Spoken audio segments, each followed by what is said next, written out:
അടുത്തത് കുംഭക്കൂറാണ്.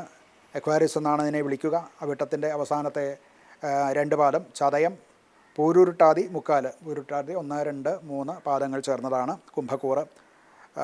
ഇവർക്ക് പൊതുവേ ദൈവാധീനം വളരെ കൂടുതലാണ്. 5-ാം ഭാവത്തിലാണ് വ്യാഴം. 5-ാം ഭാവത്തിൽ വ്യാഴ ശുക്രന്മാരുടെ യോഗമാണ്. സൃഷ്ടി സംബന്ധമായിട്ടുള്ള, അതായത് ക്രിയേറ്റീവായിട്ടുള്ള ജോലികൾ ചെയ്യുന്നവർക്ക്, അല്ലെങ്കിൽ അങ്ങനെയുള്ള മറ്റ് ക്രിയേറ്റീവ് വർക്കുകൾ, പെയിൻറ്റിങ് അല്ലെങ്കിൽ ഇങ്ങനെയുള്ള ഡിസൈനിങ് മുതലായിട്ടുള്ള രംഗത്തുള്ളവർക്ക് വളരെ അനുകൂലമായിട്ടുള്ള കാലമാണ്.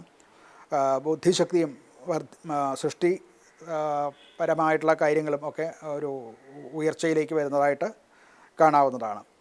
ജോലി രംഗത്ത് പുതിയ ആശയങ്ങൾ ഉണ്ടാക്കും. അത് മറ്റുള്ളവരാൽ അംഗീകരിക്കപ്പെടുകയും വിജയകരമായിട്ട് പൂർത്തിയാക്കാനും സാധിക്കും.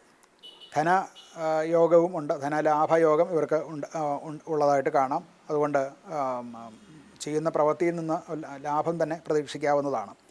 കുടുംബജീവിതത്തിലും പൊതുവെ സന്തോഷവും സമാധാനവും ഒക്കെയാണ്. മറ്റ് കുടുംബാംഗങ്ങളുടെയൊക്കെ ഒരു പിന്തുണ നമുക്ക് കിട്ടുന്നതാണെന്ന് കാണാം. ആരോഗ്യത്തിനും മറ്റ് പ്രശ്നങ്ങളൊന്നുമില്ല.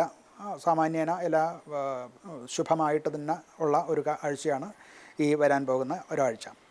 ഇവർക്ക് പരിഹാരം എന്നുള്ള നിലയ്ക്ക് ലഗ്നത്തിൽ രാഹു ഉള്ളതുകൊണ്ട് രാഹു ശാന്തി ചെയ്യുന്നത് നല്ലതാണ്. സർപ്പസംബന്ധമായിട്ടുള്ള വഴിപാടുകളോ സർപ്പക്ഷേത്രത്തിൽ 100 പാലും നടത്തുക, അല്ലെന്നുണ്ടെങ്കിൽ പായസോഹമം മുതലായിട്ടുള്ളവ നടത്തുന്നതും ഒക്കെ പൊതുവെ ഗുണപ്രദമാണ്.